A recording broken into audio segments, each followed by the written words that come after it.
नमस्कार मंडळी, मी दीपाली तुमचं स्वागत करत आहे माझ्या किचनमध्ये। तर मी आज बनवणार आहे पनीर पिझ्झा। त्याच्यासाठी मी हा रेडीमेड पिझ्झा बेस घेतलेला आहे।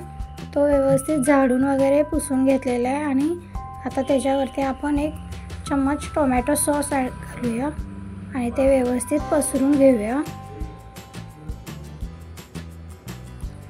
टोमॅटो सॉस पसरून झालेला आहे। आता त्याच्यामध्ये 1 चम्मच मेयोनीज ॲड करूया। ते पण व्यवस्थित पसरून घ्यायचं आहे।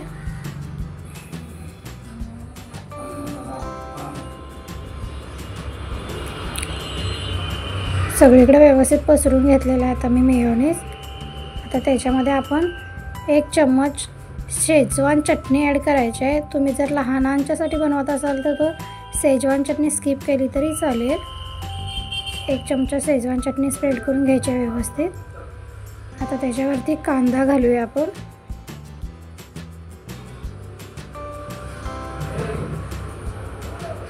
तुम्हाला ज्या भाज्या आवडतात त्या तुम्ही ॲड करू शकता। टोमॅटो अगदी थोडेसे टोमॅटो घातलेले आहेत आणि शिमला मिरची घालायची आहे। आणखीन ह्याच्यात आपण तुम्हाला कोणत्या भाज्या म्हणजे स्वीट कॉर्न वगैरे ॲड करू शकतो। मी हा पिझ्झा पनीरचा करणार आहे, त्याच्यामुळे ह्याच्यात मी पनीर घालणार आहे। हे पनीर मी व्यवस्थित मॅरिनेट करून तव्यावरती फ्राय करून घेतलेले आहे।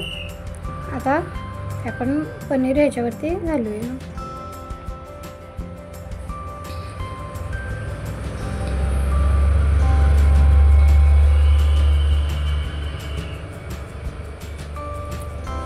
एक असे व्यवस्थित पनीर ठेवायचे।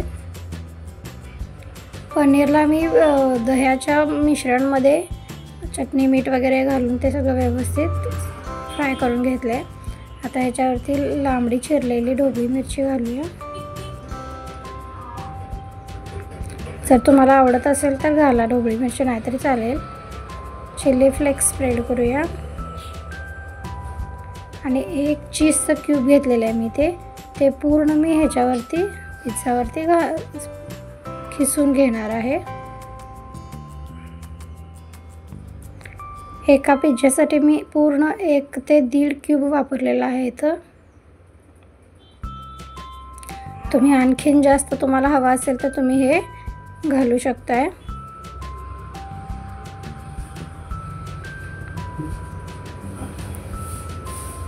तर हे बघा मी सगळा चीज किसून घेतलेला आहे पिझ्झावरती। आता मी ह्याला तव्यावरती बेक करणार आहे, तवा पिझ्झा करणार आहे। त्याच्यासाठी मी तवा गरम करायला ठेवलेला आहे। चला तर मग आता बेक करून घेऊया। तवा गरम झालेला आहे, त्याच्यावरती बटर घातले मी, ते व्यवस्थित पसरून घ्यायचं आहे।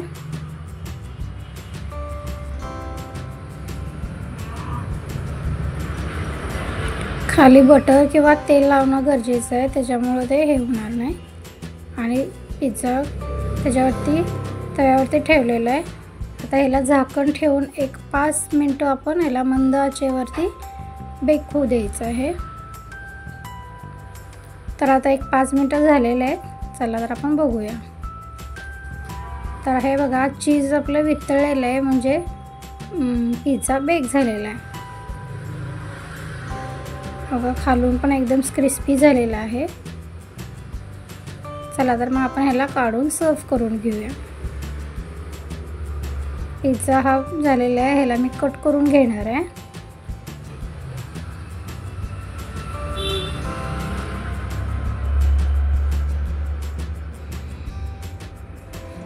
तर हा कट केलेला पिझ्झा कट करून घेतलेला आहे मी।